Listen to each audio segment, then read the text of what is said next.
Hello friends, कैसे हैं आप सभी। आप सबका एक बार फिर से स्वागत है हमारे चैनल पर।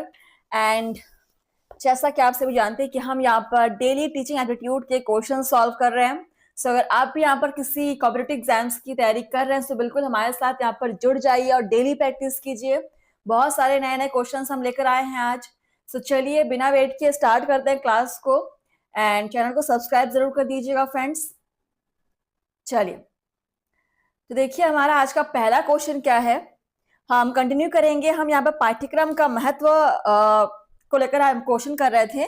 पाठ्यक्रम बालक के विकास में सहायक किस प्रकार से है, यह था हमारा टॉपिक। ठीक है, चलिए पहला क्वेश्चन है। विषय वस्तु के संबंध में अधिकांश शिक्षाविद एकमत हैं कि यदि विषय वस्तु को तार्किक आधार पर चुना गया तो अध्ययन पाठ्यक्रम एक संकीर्ण विचार है। पाठ्यक्रम के सभी पक्ष विषय वस्तु के अंतर्गत आते हैं। विद्यार्थियों के लिए केवल विषय वस्तु का शिक्षण पर्याप्त नहीं है। विषय वस्तु मात्र अध्ययन पाठ्यक्रम तक सीमित हो। चलिए, क्वेश्चन आपके सामने है, समझिए, पढ़िए और आंसर कीजिएगा कि विषय वस्तु के संबंध में अधिकांश जो शिक्षाविद है वो एकमत है किस टॉपिक को लेकर। मतलब उनकी एक सोच है जो सबकी एक जैसी है। तो वो कौन सी सोच है एक जैसी विषय वस्तु के संबंध में?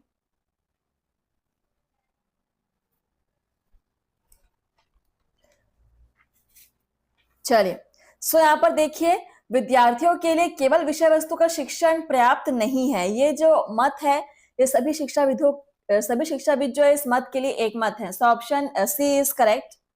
चलिए आगे बढ़ेंगे। क्वेश्चन नंबर है हमारा 26।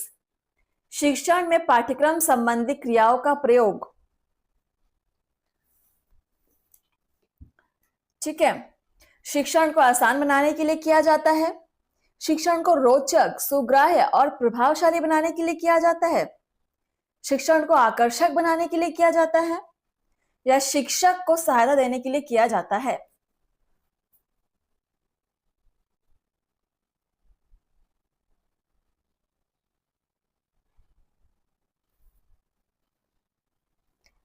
चलिए, शिक्षण में पाठ्यक्रम संबंधी क्रियाओं का प्रयोग क्यों किया जाता है, वो किस कार्य में सहायक होते हैं?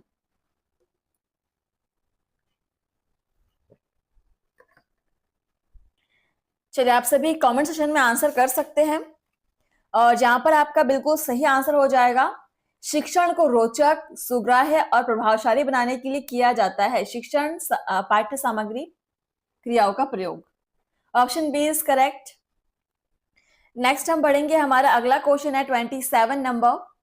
संपूर्ण पाठ्यक्रम के सभी पक्षों के मूल्यांकन के लिए एक निश्चित समय में विद्यार्थियों की परीक्षा लेनी है। ऐसे में विद्यार्थियों से किस प्रकार के प्रश्न पूछना अधिक उचित होगा? ऑप्शन है निबंधात्मक, व्याख्यात्मक, आलोचनात्मक, वस्तुनिष्ठ।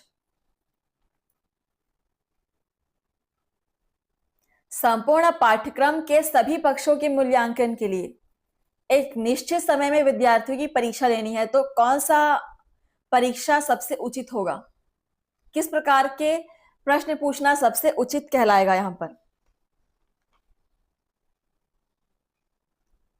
सो यहां पर हमारा सही आंसर हो जाएगा वस्तुनिष्ठ प्रकार के प्रश्न पूछना सबसे उचित होगा। Option D is correct. Next question number है आपका 28। वस्तुनिष्ठ परीक्षा प्रणाली के विषय में कौन सा कथन असंगत है? मतलब सही नहीं है। असंगत मतलब सही नहीं है। ऑप्शंस देखिए, इस प्रणाली द्वारा कम समय में अधिक प्रश्न पूछे जा सकते हैं, इस प्रणाली द्वारा मूल्यांकन बिल्कुल सही होता है, इस प्रणाली में प्रश्नों का आकार छोटा होता है अतः विद्यार्थी उन्हें शीघ्र ही समझ लेता है, या इस प्रणाली में उत्तर हाँ या ना में अथवा निशान लगाकर दिए जाते हैं अतः विद्यार्थी की तार्किक शक्ति का विकास अधिक संभव होता है।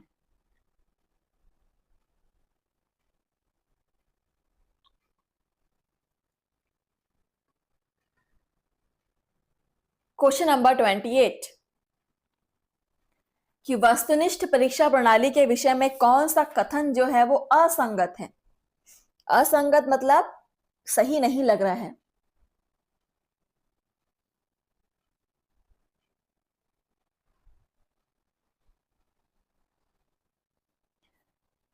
तो यहां पर देखिए ऑप्शन हमारा जो पहला है कि कम समय में अधिक प्रश्न पूछ सकते हैं, बिल्कुल पूछ सकते हैं, तो सही बात है, संगत बात है ना। इस प्रणाली वाला मूल्यांकन बिल्कुल सही होता है, हाँ ये भी सही बात है। इस प्रणाली में प्रश्नों का आकार छोटा होता है, विद्यार्थी शीघ्र समझ लेते हैं, ये भी सही बात है। लेकिन यहाँ पर जो है कि उत्तर हाँ या ना में अथवा निशान लगाकर देते हैं, इससे क्या होता है, विद्यार्थियों की तार्किक क्षमता का विकास अधिक संभव होता है, ये यहाँ पर थोड़ा सा असंगत है। सो ऑप्शन डी यहाँ पे जो है वो असंगत है। चलिए नेक्स्ट क्वेश्चन नंबर आपका 29 देखिए। आज के क्वेश्चंस बहुत इंटरेस्टिंग लग रहा है मुझे। पाठ्य पुस्तकों के विषय में कौन सा कथन अनुचित है। अनुचित ऑप्शन है, पाठ्य पुस्तकों की सहायता से निश्चित समय में विभिन्न विषयों का ज्ञान प्राप्त किया जा सकता है। पाठ्य पुस्तकों की सहायता से विद्यार्थी कक्षा में सुनी हुई बातों को घर पर भी समझ सकता है तथा पुनरावृत्ति का कार्य आसानी से कर सकता है। पाठ्य पुस्तकों से प्राप्त ज्ञान पूर्ण रूप से व्यावहारिक होता है अतः उसकी अधिक उपयोगिता है। अधिकांशतः यह पाया जाता है कि पाठ्य पुस्तकों का प्रयोग विद्यार्थियों में रटने की प्रवृत्ति को बढ़ाता है। कौन सा कथन जो है वहां पर आपको अनुचित लग रहा है। क्वेश्चन नंबर 29, आप हर एक क्वेश्चन को नोट कीजिएगा जरूर। और जिन्होंने भी अभी तक पिछले सारे क्लासेस को अटेंड नहीं किया है वो कर लीजिएगा, आपको प्लेलिस्ट पे मिल जाएगा। यहाँ पर केवीएस एनवीएस टीचिंग एप्टीट्यूड 2025 करके आपका प्लेलिस्ट मिल जाएगा आपको। चलिए इसलिए यहाँ पर देखिए जो अनुचित कथन है कि पाठ्य पुस्तकों से प्राप्त ज्ञान जो है पूर्ण रूप से अव्यावहारिक होता है अतः उसकी अत्यधिक उपयोगिता है। सो यह कथन जो है यहाँ पर अनुचित लग रहा है। तो बाकी सब कथन यहाँ पर उचित है सिवाय सी के, option C is correct. Next है आपका क्वेश्चन नंबर 30। सभी का ध्यान बिल्कुल क्वेश्चन पे होना चाहिए। पाठ्यक्रम निर्माण के समय अनेक सिद्धांतों का ध्यान रखना होता है। निम्न सिद्धांतों में से कौन सा सिद्धांत पाठ्यक्रम निर्माण के समय ध्यान देने योग्य नहीं है। 4 सिद्धांत आपको दिए गए हैं, इनमें से कौन सा सिद्धांत पाठ्यक्रम के निर्माण में ध्यान देने योग्य नहीं है, मतलब वो जरूरी नहीं है। ऑप्शन है, पाठ्यक्रम का निर्माण व्यक्तिगत विभिन्नता को ध्यान में रखकर किया जाना चाहिए। प्रत्येक स्तर के पाठ्यक्रम में पूर्ण पृथकता होनी चाहिए ताकि विद्यार्थी को अगली कक्षा में बिल्कुल अलग अनुभव हो। किसी भी स्तर के पाठ्य विषयों की संख्या इतनी अधिक नहीं होनी चाहिए कि विद्यार्थी को विषय बोझ लगने लगे। विभिन्न विषयों के लिए जो पाठ्यक्रम निर्धारित किया जाए उसमें समय को भी ध्यान में रखना चाहिए कि ताकि वर्ष भर का पाठ्यक्रम पूरा हो जाए, मतलब पाठ्यक्रम जो है आपका एक ही वर्ष में पूरा हो सके।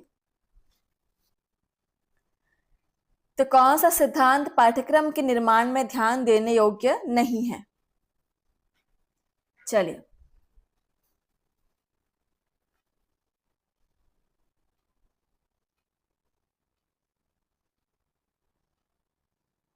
तो यहां पर देखिए पाठ्यक्रम का निर्माण व्यक्तिगत विभिन्नता को ध्यान में रखकर किया जाना चाहिए। बिल्कुल एक क्लास में हर तरह के बच्चे होते हैं और हर तरह के बच्चों के हिसाब से वहां पर हर एक टॉपिक, हर एक कंटेंट को वहां पर होना चाहिए। ठीक है। दूसरा ऑप्शन देखिए, प्रत्येक स्तर के पाठ्यक्रम में पूर्ण पृथकता होनी चाहिए। अब देखिए अगर 5वीं की क्लास 6वीं की क्लास के जो सिलेबस दोनों अगर बिल्कुल अलग अलग हो जाएंगे तो बच्चे के लिए बहुत ज्यादा अलग हो जाएगा। ठीक है। तो हमेशा पाठ्यक्रम ऐसा होना चाहिए कि टॉपिक जो है आपके उनको थोड़ा थोड़ा करके बच्चा पिछली कक्षा से पढ़ता आ रहा हो। जैसे कि हम मनुष्य के पाचन तंत्र के बारे में पढ़ते हैं तो पाचन तंत्र के बारे में आपको 6वीं से ही थोड़ी थोड़ी जानकारी आपको दी जाती है ताकि 10वीं में जाकर के आप पूरी तरह से उसको अच्छे से समझ सको। तो रिलेटेड होना चाहिए, पृथक नहीं होना चाहिए। तो यहाँ पर ऑप्शन बी मुझे सही लग रहा है। बाकी ऑप्शंस आप देख सकते हैं, ऑप्शन बी यहाँ पे बिल्कुल सही हो जाएगा। तो ये ऑप्शन सी भी सही है कि बच्चों को बोझ नहीं लगना चाहिए और समय का भी ध्यान रखना चाहिए, तो ये दोनों भी सही हैं। सो ऑप्शन हमारा बी करेक्ट हो जाएगा। चलिए अगले क्वेश्चन की तरफ बढ़ेंगे। हमारा अगला क्वेश्चन है 31 नंबर क्वेश्चन। पाठ्यक्रम को अधिक उपयोगी बनाने हेतु आवश्यक है, क्या आवश्यक है? भारतीय अर्थव्यवस्था का ज्ञान, भारतीय संस्कृति का ज्ञान, भारत का भौगोलिक ज्ञान, भारत के इतिहास का ज्ञान।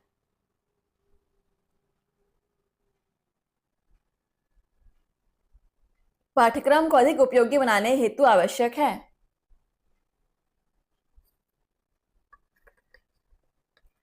चलिए,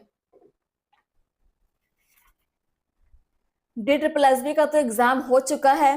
सो आप लोगों ने कैसा एग्जाम दिया, आपके सब्जेक्ट्स किस तरह सॉल्व किया आपने, मुझे बताएंगे कमेंट्स में।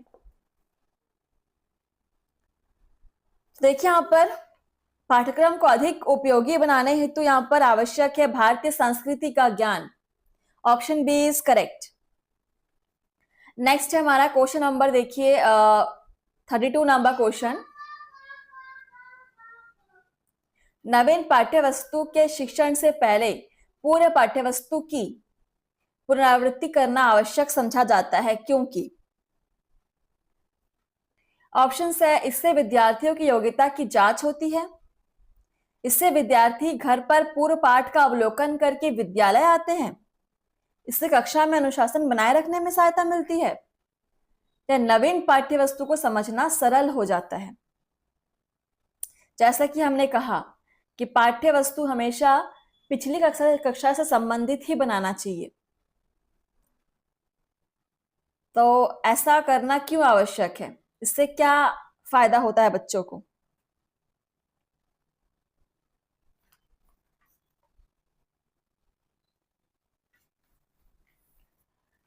तो आंसर तो क्लियर होगा, मैंने समझाया हुआ है। इससे होता क्या है कि अगर बच्चे थोड़ी बहुत चीजें पहले से पढ़ के आए उस टॉपिक के बारे में, तो अगली क्लास में जाकर के उसको जो नई जानकारी मिलती है, दोनों को वो मर्ज करके, दोनों को आपस में जोड़कर वो अपनी जानकारी, अपनी जो उस टॉपिक के बारे में जानकारी है उसको बढ़ा सकता है, उसकी उस टॉपिक के बारे में पकड़ और बढ़ जाती है। तो नवीन विषय वस्तु को समझना सरल हो जाता है क्योंकि वो पहले से थोड़ा बहुत पढ़ के आ चुका है। So option D is correct. Next है क्वेश्चन नंबर हमारा 33, देखेंगे। एक अच्छी पाठ्य पुस्तक अनिवार्य रूप से कैसी होनी चाहिए? आकर्षक रूप से सजी, त्रुटियों से रहित, रोचक उदाहरणों से भरी, या चित्रों से भरी हुई। एक अच्छी पाठ्य पुस्तक को अनिवार्य रूप से किस प्रकार की होनी चाहिए? बहुत ही सिंपल आंसर है, जल्दी से आंसर कीजिएगा।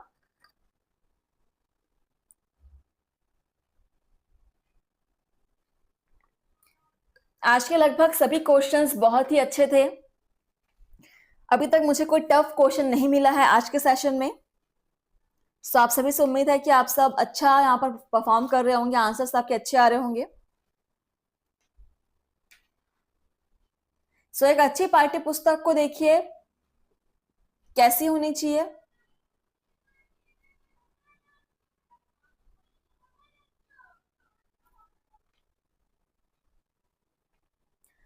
तो एक अच्छी पाठ्य पुस्तक को रोचक उदाहरणों से भरा भी होना चाहिए, त्रुटियों से रहित भी होना चाहिए। तो बी यहाँ और सी यहाँ पे दोनों सही लग रहे हैं। सबसे उचित क्या हो जाएगा? त्रुटियों से रहित। उदाहरण जरूरी है लेकिन त्रुटि नहीं होना चाहिए बुक में।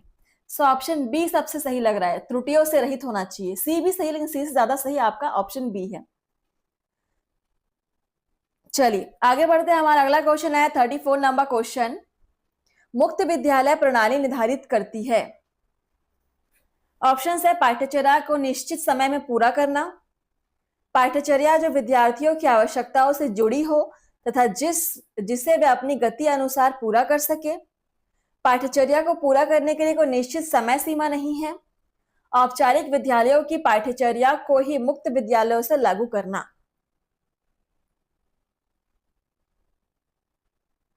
चलिए आंसर कीजिएगा।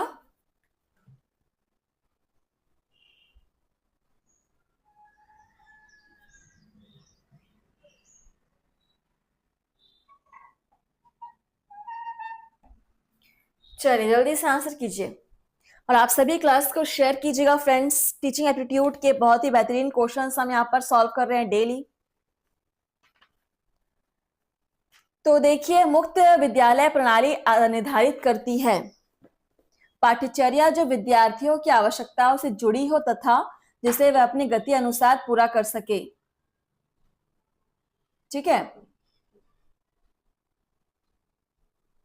बढ़ेंगे अगले क्वेश्चन में। 35 नंबर क्वेश्चन देखिए, विद्यालय पाठ्यचर्या का अर्थ है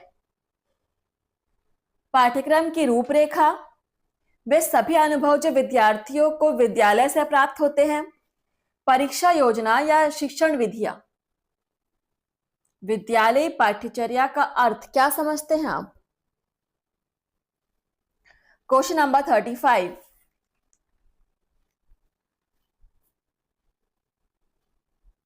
वे सभी अनुभव जो विद्यार्थियों को विद्यालय से प्राप्त होते हैं पाठ्यचर्या कहलाता है। विद्यालय पाठ्यचर्या, पाठ्यक्रम और पाठ्यचर्या दो अलग अलग चीजें हैं, दोनों का कंसेप्ट समझिएगा। पाठ्यक्रम मतलब जो आप क्लास में पढ़ते हैं, पाठ्यचर्या मतलब विद्यालय में पूरे दिन भर में आप क्या करते हो, वो है पाठ्यचर्या। अगला क्वेश्चन है हमारा 36 नंबर देखिए, पत्राचार पाठ्यक्रम निदेशालय की स्थापना सबसे पहले कहाँ हुई थी?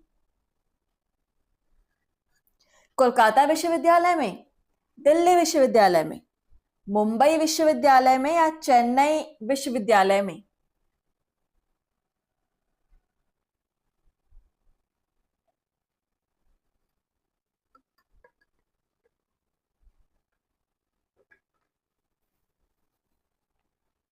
पत्राचार पाठ्यक्रम निदेशालय की स्थापना सबसे पहले दिल्ली विश्वविद्यालय में हुई थी। दिल्ली विश्वविद्यालय, इसको नोट कर लीजिएगा, जरूरी है, इंपॉर्टेंट है। एंड नेक्स्ट क्वेश्चन नंबर है हमारा 37 क्वेश्चन नंबर, देखिए इसको, पाठ्य पुस्तकों की कौन सी चीज शिक्षण कार्यनीति का निर्धारण करती है या निर्धारित करती है? विषय वस्तु के प्रति दृष्टिकोण, पाठ्य विषय वस्तु की संगठन विधि, अभ्यासों और प्रश्नों के प्रकार, सुझाए गए अतिरिक्त क्रियाकलाप। चलिए, पाठ्य पुस्तकों की कौन सी चीज शिक्षण कार्यनीति का निर्धारित करती है?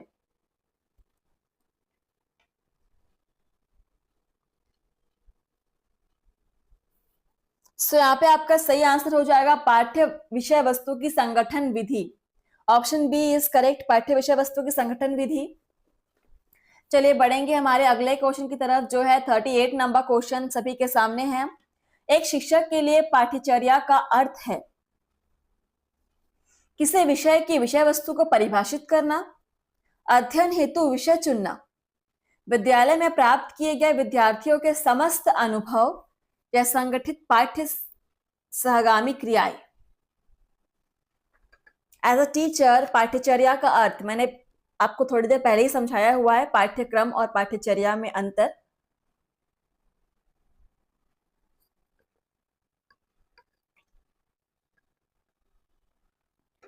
तो एक शिक्षक के रूप में पाठ्यचर्या का अर्थ क्या हो जाएगा?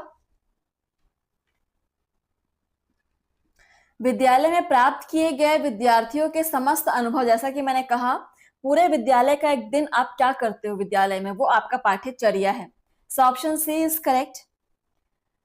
नेक्स्ट क्वेश्चन नंबर 39, कक्षा में विद्यार्थियों और शिक्षक और पाठ्य विषय वस्तु पर वाद विवाद होने का क्या परिणाम होगा? समझिए क्वेश्चन को। ऑप्शन से अनुशासनहीनता आएगी, शिक्षकों में अयोग्यता आ जाएगी, शिक्षा के स्तर में सुधार होगा, पाठ्यक्रम पूरा नहीं होगा। अगर कक्षा में विद्यार्थी शिक्षक और पाठ्य वस्तु पर वाद विवाद हो विद्यार्थी शिक्षक के बीच, तो इसका परिणाम क्या होगा, क्या रिजल्ट आएगा?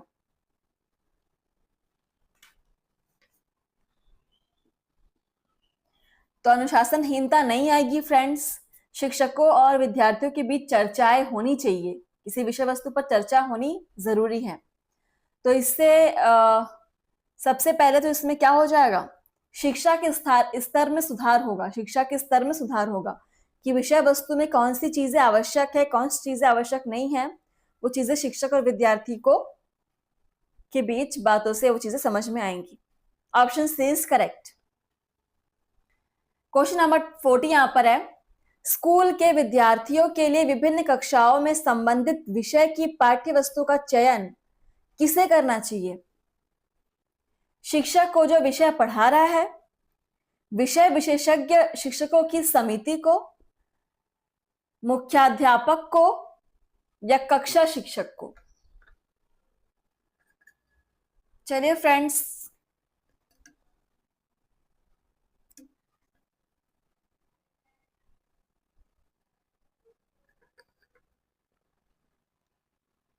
क्या होगा आंसर? स्कूल के विद्यार्थियों के लिए विभिन्न कक्षाओं में संबंधित विषय की पाठ्य वस्तुओं का चयन किसे करना चाहिए? बहुत ही सिंपल आंसर, हमने पहले भी किया हुआ है, विषय विशेषज्ञ शिक्षकों की समिति को करना चाहिए। Option B is correct. आगे बढ़ेंगे, क्वेश्चन नंबर 41।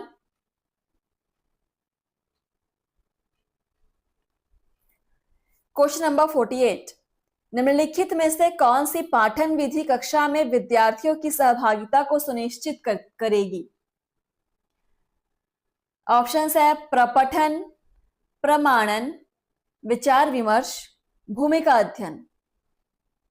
पूछा गया है कौन सी पाठन विधि विद्यार्थियों की सहभागिता, जिसमें विद्यार्थियों की सहभागिता हो, उसको सुनिश्चित करेगी। तो आंसर क्लियर है। जब विचार विमर्श वाले पढ़ाई होगी, पाठन विधि होगी, तो वहां पे विद्यार्थियों के भी विचार शामिल होंगे, तो विचार विमर्श विधि सबसे बेहतर हो जाएगी। Option C is correct. Next question number है 42 आपका, कक्षा में पाठ्य पुस्तक का प्रयोग किया जाता है अधिगम उद्देश्यों की पूर्ति के लिए, नए स्तर स्थापित करने के लिए, पढ़ाई को परिभाषित करने के लिए, या विचारों और प्रत्ययों की व्याख्या के लिए?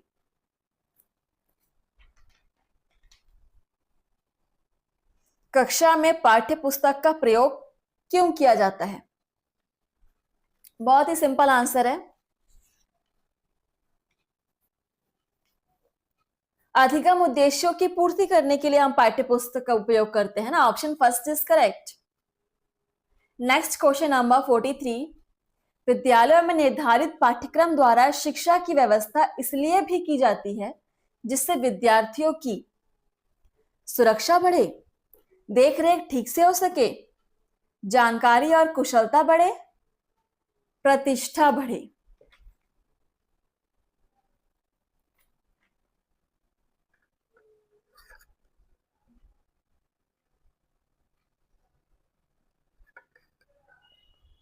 विद्यालयों में निर्धारित पाठ्यक्रम द्वारा शिक्षा की व्यवस्था इसलिए भी की जाती है जिससे विद्यार्थियों की जानकारी और कुशलता बढ़े। सबसे इंपॉर्टेंट लग रहा है यहां पर ऑप्शन सी, बिल्कुल। और आप लोग डेली इसी प्रकार से प्रैक्टिस करते रहिए। देखिए आज का लास्ट क्वेश्चन है हमारा 44 नंबर क्वेश्चन, पाठ्य पुस्तकों से सहायता मिलती है, क्या सहायता मिलती है? ऑप्शंस देखिए, शिक्षण कार्य ठीक से संचालित करने में, परीक्षा उत्तीर्ण करने में, गृह कार्य पूरा करने में, या समय बिताने में। तो समय बिताने के लिए आप पाठ्य पुस्तकों का प्रयोग तो नहीं करोगे, है ना, इसको आप कट कर दो। गृह कार्य पूरा करने में सहायता मिलती है लेकिन उतना जरूरी नहीं है।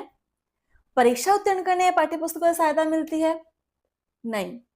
सबसे बेहतरीन यहां पर आंसर हो जाएगा, शिक्षण कार्य ठीक से संचालित करने के लिए पाठ्य पुस्तकों की आवश्यकता है, सहायता करती है। सो यहाँ पर आज का सेशन हमारा समाप्त हुआ। आगे के क्वेश्चंस हम नेक्स्ट सेशन में लेकर आएंगे, लेकिन आप सब यहाँ पर प्रैक्टिस करते रहिए। जिन्होंने भी पिछले क्लासेस नहीं किए हैं वो कीजिएगा और मुझे कमेंट से बताएंगे कि आपका प्रैक्टिस सेशन कैसे चल रहा है। चलिए, धन्यवाद फ्रेंड्स, मिलते हैं आपसे नए सेशन में। वीडियो को लाइक शेयर कमेंट जरूर कीजिएगा।